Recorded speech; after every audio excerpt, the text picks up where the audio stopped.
Hey, in this episode, we're going to talk about how we got to narrate everything to avoid screwing up our kids, mindset traps we hear every day, and what exactly was in Taylor's fridge when we first met.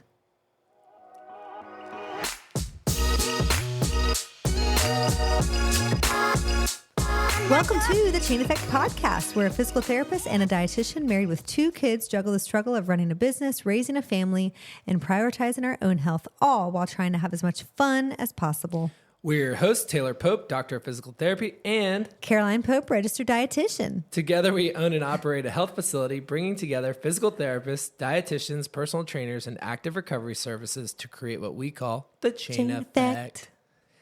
Hey, so today we're going to talk about mindset, expectations, and some of the traps that having the wrong mindset can lead to, and things that we see with our patients all the time. Yeah, a lot of personal experience over the years. Yeah. So, hey, some quotes to get us started off. Expectations are the greatest determinant of happiness. Expectations are the thief of joy. And happiness is the gap between expectations and reality. So all this is just to say that expectations have play a large role in how happy we are in any given situation. And having the right mindset around your expectations can really make a big difference. And this was something that I first heard about in reference to Carol Dweck's book, Mindset, The New Psychology of Success, where in it she discussed having a growth mindset versus a fixed mindset. Mm-hmm. And I think the best way to think about that is if you have ever played a sport or picked up a new hobby, in the beginning, you probably approached that activity with a lot of curiosity and the mind of a beginner. And you were okay with the fact that you made mistakes, you weren't that good. Well, you probably weren't. You like to be good at everything from the start, right? Let's be honest. I'm like, this isn't for me, I guess. But a lot of people will, in the beginning of starting any activity, they don't have the expectation on themselves that they're supposed to be good.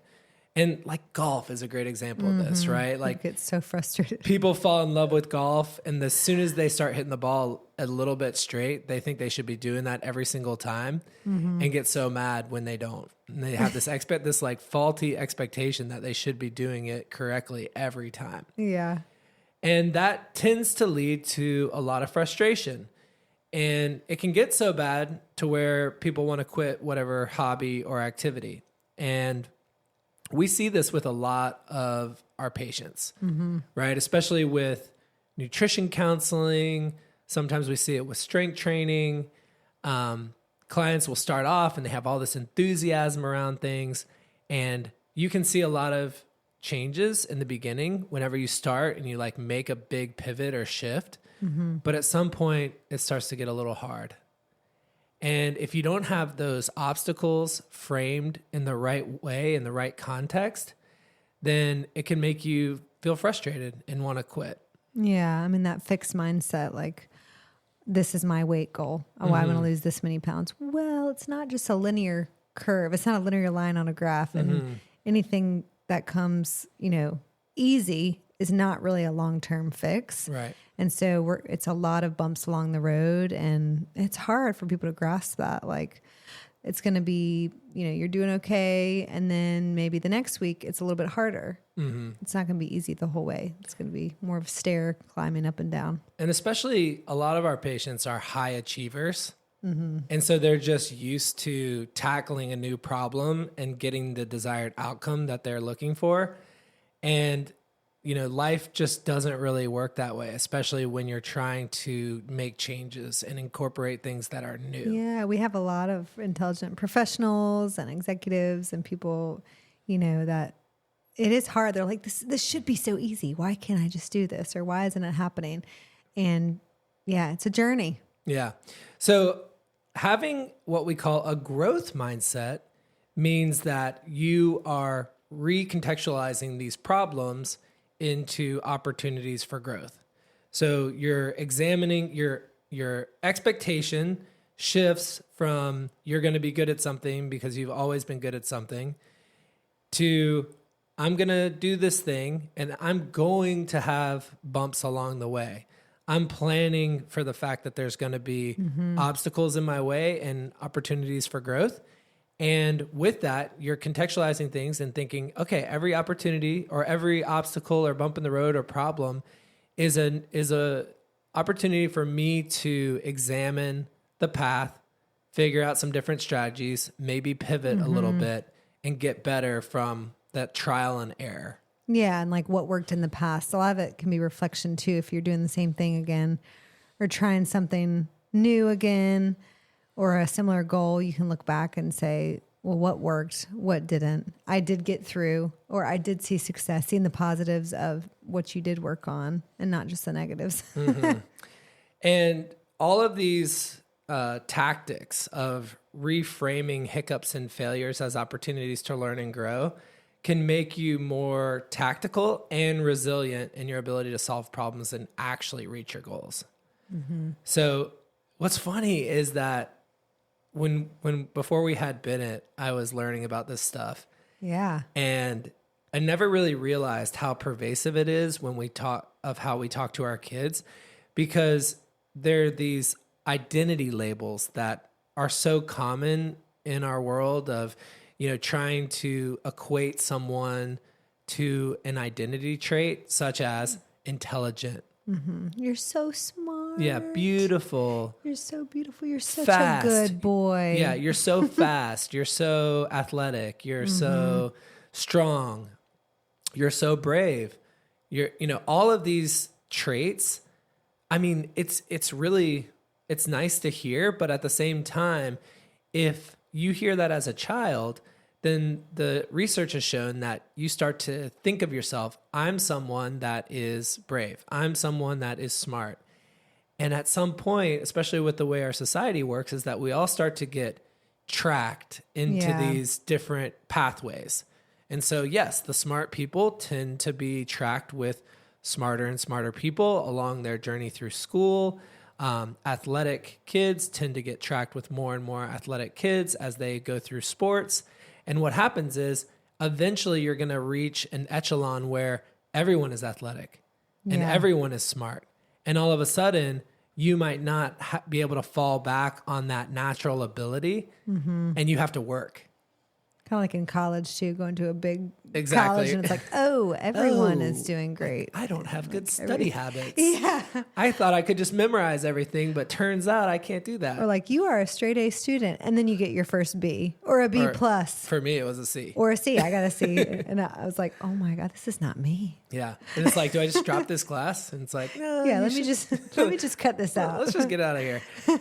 So, but it's so true. All the parenting gurus, especially since we had our kids and first became parents, well, you'd already been exposed to this. So you were really good at telling me about it. And then you hear more and more from these parenting gurus and these parenting psychologists and all these podcasts and talks that we listen to in books that talk about this and what it does to kids, and how instead we want to talk about, oh, I love the creativity you're using in your drawing. And it is a lot of effort. I saw a funny video about a woman like my age who's a mom teaching her mom. It was funny. It was supposed to be a funny video.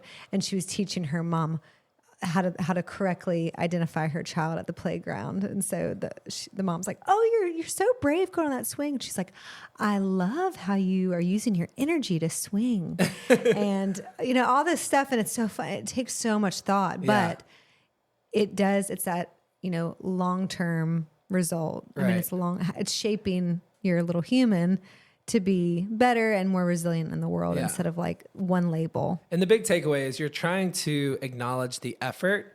You're trying to acknowledge, what they're doing in the moment without, categorizing it into something that is going to be representative of them overall. Yeah. But it is good, especially comparing siblings and stuff. Try not to do that. We've seen like you want to be careful how you label your kids, because the other sibling might be like, well, what about me? Well, I'm not. Am I smart? Am I fast? Am I this and that? And then they might grow up with issues too.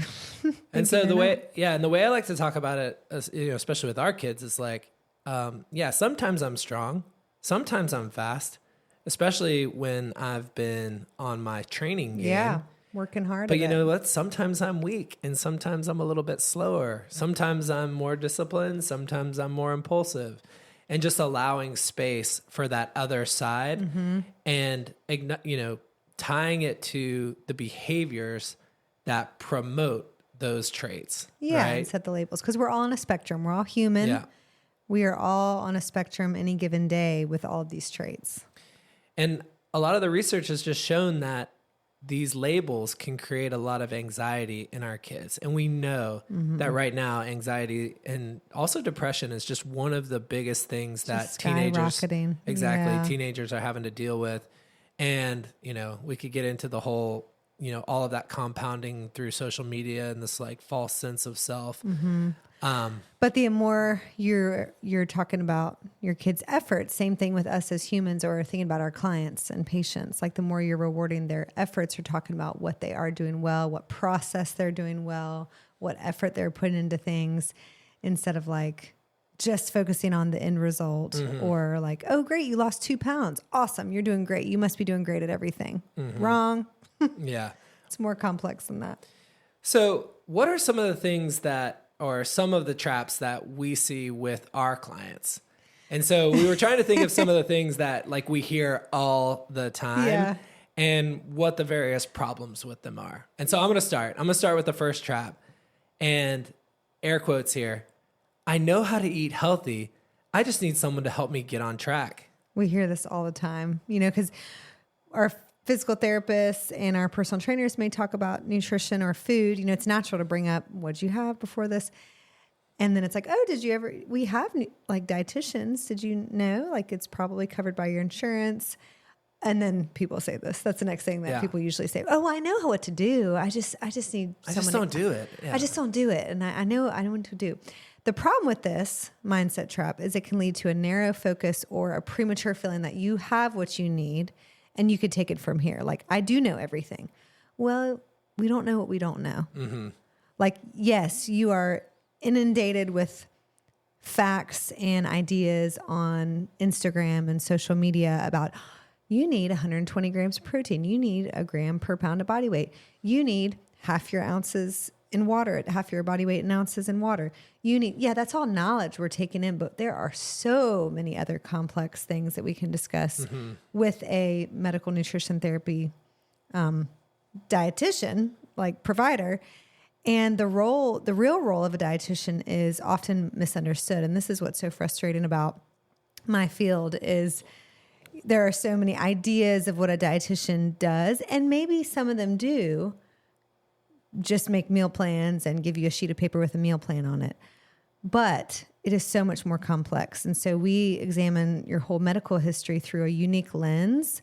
We also instill a lot of accountability.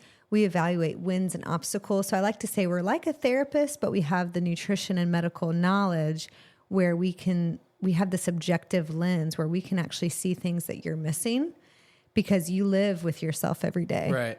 And you're eating all day, every day. Maybe not all day, but several meals a day. And so a lot can happen. And we're taking a step back and saying, okay, well, I could see how this would be here, but I'm also thinking about your, kidney history, and I'm thinking about your GI history, and I'm thinking about your goals, and I'm putting it all together. And I think so many people, you mentioned it, just, you're kind of cherry picking these different parts of the equation. And a lot of it might be true. Like you said, like, there's a lot of great information out there on Instagram, but how do you prioritize it? Right. How do you take all that information and put it into a cohesive plan? And approaching this problem with humility and a humbleness to say, you know what? I don't know what I don't know. And I'm just going to go into it with the mindset that I have a lot to learn. I'm always going to be learning things. I'm always going to, even if I know 80% of the information that I'm being given, there's 20% here that can make my life a lot better. Yeah, because it's so overwhelming. Like, is getting rid of seed oils, because there's all this blow up about seed oils, is getting rid of that going to help you with your goals just doing that? Probably not. There's probably a lot of other things that are bigger and more important. Right. Yes, maybe you want to nitpick some certain ingredients and stuff, but there are a lot more bigger pictures and priorities, and we can help you figure that out. And what works for one person really doesn't necessarily work for someone else. So, a big thing that people often say, well, I have a neighbor who started doing this and they just made this one change. Yeah. And all of a sudden they're, having these huge goals met. And it's like, but there's probably a lot more that they're doing also that you're just not seeing and they're not mentioning. Or they're building that into their day. They don't talk about it because it's already habit. And their metabolisms could be different. Everyone is different. Their medications could be different. But so together we the dietitians and their clients can go deeper and deeper and deeper. So it sounds basic, or a lot of people think the nutrition counseling sessions, it's pretty basic. Like I know it. However, as we get to know you and dive in, we pick what's more important and we can go in deeper, like spend a whole session on one, thing and then try to build that into your lifestyle. So it should be an ongoing relationship. It shouldn't be, thought of as, 2 sessions, let me get some knowledge and then I'll take it from here. Yeah, exactly. And I think that's the big mindset trap and misconception. Like, I just need the information. Tell me what to do and I'll do it, because obviously we have trips, we have work events, we have social gatherings, and that's when you need dietitians the most to guide you through that. We need that support. Like, how are we going to get through this week? Okay. And then it becomes habit eventually. Right. And that's that whole internal versus external accountability. Mm-hmm. And I hadn't really thought about this that much until I recently heard about it. But, external accountability is essentially like your parents reminding you to brush your teeth when you're a little kid. Mm-hmm. And I stole this right from Alex Hormozzi, the gym launch guy. But the book you're obsessed with right now. Yeah, but it's such a great analogy. And he's talking about basically your parents remind you to brush your teeth every day when you're a little kid, and sometimes they have to tell you, and that's providing you with external accountability. They're telling you that you need to do this thing that's really important. And then at some point, a switch flips and you just start doing it. Mm-hmm. It becomes habit. You realize there's value to doing it. When is that going to happen for us, for our kids? Well, I brush my teeth every morning. But. No, you. for our kids, please, Lord, let that happen soon. Well, we have a child that, has executive functioning issues with his ADHD. And so we have to remind him of the steps to do every stuff. Boring, non-preferred task, which is a lot. But he's brilliant. Okay. Anyway, so... That's the external. Yeah, that's the external. And then at some point, it becomes habit and you start doing it all by yourself. And that's when the accountability flips to internal.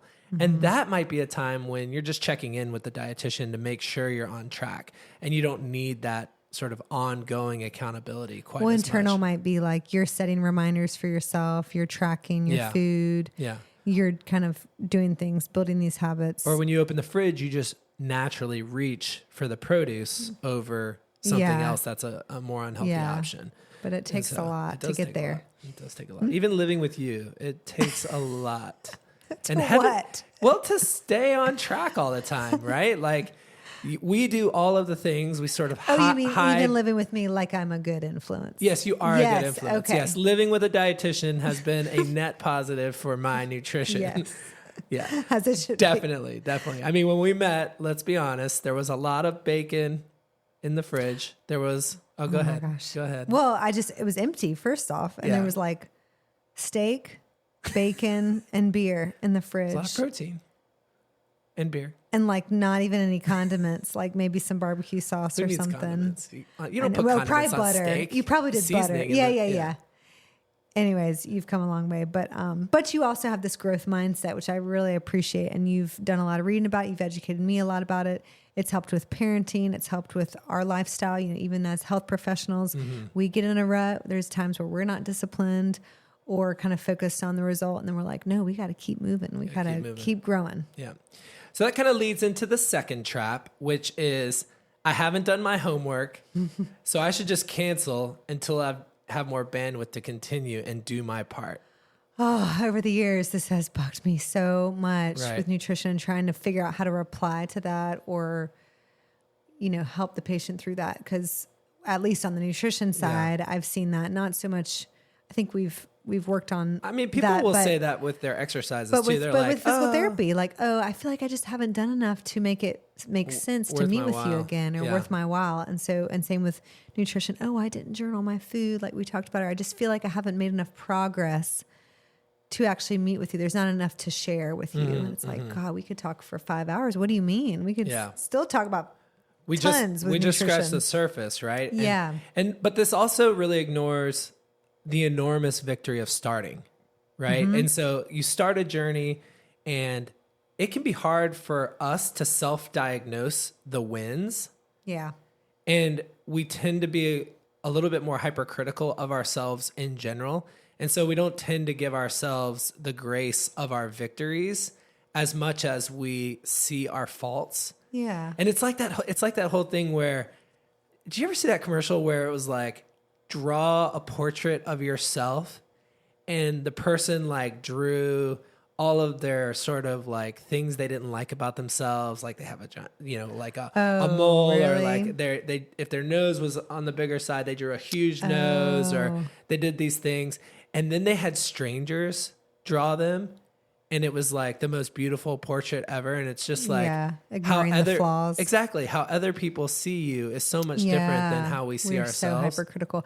And I find too, with nutrition counseling, they might focus on acing maybe that one thing we focused at the last session.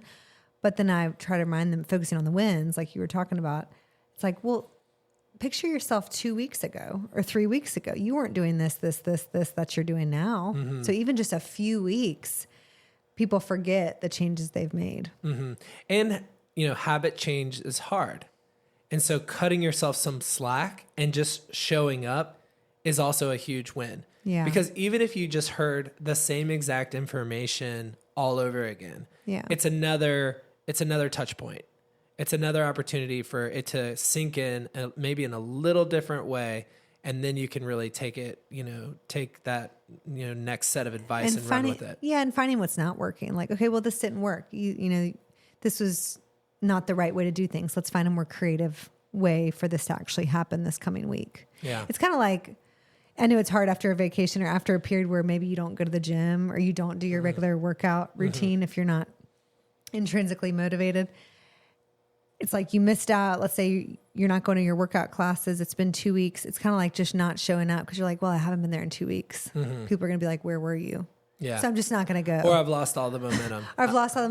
Or I've already lost my muscle mass. So why even go? It's like, what? You need to get back there. So same thing with a dietitian or a physical therapist. Like, continue showing up and you'll take away more than you know. And also, I think with that, it's the job of the provider to help you sort of suss out some of those obstacles that were getting in the way of you doing whatever it was that, the reason that you didn't do your homework. Right. And those can often be blind spots in your routine or in your mindset, like we're talking about. Or your habit changes. Yeah, we do that a lot with nutrition. Like, well, what got in the way of this? Well, let's break it down and really, like the first 5 minutes of your morning, the first 10 minutes of your morning. I mean, often it's like it's to the like espresso that. machine. Yeah, well, it's like, let's break it down. And then what could you change to make it easier on yourself? What could you do the night before? The classic, like, set out your water bottle or set out your shoes for the gym or whatever. So... yeah, process mindset means failures are just an opportunity to carve a better path. So that's mindset trap 2. Not doing your homework, canceling the session, canceling your next appointment. No, we don't want to do that. We're not doing that. And so the last one, mindset trap 3, is it's just not the right time for me to start this. I'm not ready to give up on all the things I love. Well, if not now, when? When are you going to start? Because the reality is there's life. Never a good time. I know there's never a good time. and we just like trying a new sport. There's never a good time. Just try it. I also think it's like we've heard this thing with raising our kids where people will say the years fly by, or the days, they last an eternity, but the years fly by. And it's so true, right? Each day can feel so long and so burdened with with all the different things that we always have on our plate. But time does move so fast. Yeah. If you think about last couple months, Yeah. or like, I mean, gosh, And different seasons. Yeah. And the more fly. you're in your routine, the more routine your life is, meaning the more you're just doing the same things over and over and over again. The research has shown that time for those people passes even more quickly. Mm-hmm. So that's even more reason to add some novelty to your life. And that can be re-examining what you're doing and creating these changes and these small little things that you're doing differently in your life can actually make make time slow down a little bit. Mm-hmm. And so it becomes so important, and we invest our time, we invest our attention and other resources into so many things. And yet health and wellness is probably one of the things that can make our life better overall. Yeah. And how we experience life. Right. And it's like we work so hard, and you get to the later stages of your life. And if you haven't invested in your health and wellness, you're not going to be able to enjoy all the money you stacked up in your bank account. Yeah. And that's just sad. That's just sad. And so, carpe diem, seize the day. And our bodies, they're resilient. They can take a lot of abuse, especially when we're young. And it can feel like, oh, I can always just like tackle that next time or next week, or I'm not gonna hit that until January, or I'll make that a New Year's resolution type goal, or I need to worry about that more in the summer when it's bathing season. But really, we have to get after it now, because the changes that we make right now, especially for people my age, like in their late 30s, 40s, early 50s, we are really setting ourselves up now for how we're going to experience our older life. Yeah, that's so true. Yeah. So, and how you're involved in your kid's life and all these things. And yeah, it's totally just like the New Year's resolutions. Like I find the best time, and I try to tell people this, the best time to start nutrition counseling or like a gym program or something is like the beginning of December. Yeah. Because you need something to guide you through that. And I promise you'll feel a lot better during the holidays. Mm-hmm. Maybe you will learn how to enjoy the food, in better portions, and you won't feel as guilty or whatever it is. You will feel better throughout the holidays and be more motivated in the new year rather than the new year. And it comes on, you're like, oh, I guess this is the time, but I'm going to put it on the back burner one more time and busy myself with something else. Right. And a common misconception is that dietitians are the food police. So when you said, I'm not ready to give up all the things I love, that is something we hear a lot. And I know it's hard to think about because there are things we're going to need to cut back on, but we are all about balance. We are all about enjoyment of food. If you ask any of our dietitians on our team, we love to eat and we love certain things. Mm-hmm. And I always have a chocolate stash in the top of our cabinet. And it's all about habit changes and building accountability to yourself so that you can limit it and make it more of a treat, or not even a treat, just something that's, I just have, a couple times a week or a certain amount, and you're still enjoying the things. I'm still going out to eat, but maybe you're just modifying from your current order. Or substituting, so, making modifications. So many things you can do. There's so many of those substitutions that we've made over the years that now I don't even really think about. Just, using Greek yogurt instead of sour cream. 2% cheese. I know, 2% You with the cheese. Gosh. The cheese. You use a lot of cheese. So I try to sneak in 2% whenever. Like, he's like, what is this 2% shredded cheese? Well...